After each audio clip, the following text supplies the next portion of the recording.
Since 2008, the G20 has focused on strengthening the global economy, fair trade and inclusive growth, especially for developing countries.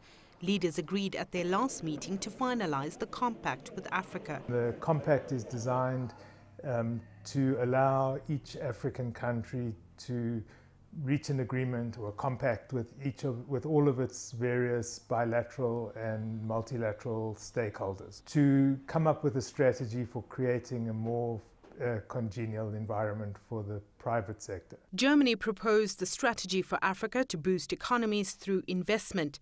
5 countries on the continent have signed up to the compact.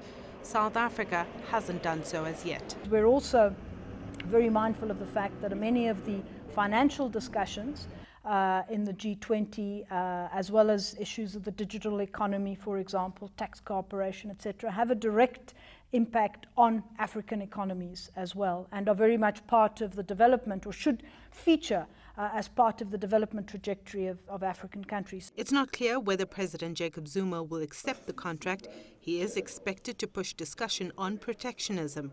US President Donald Trump's radical economic policies are of concern, especially around trade with Africa.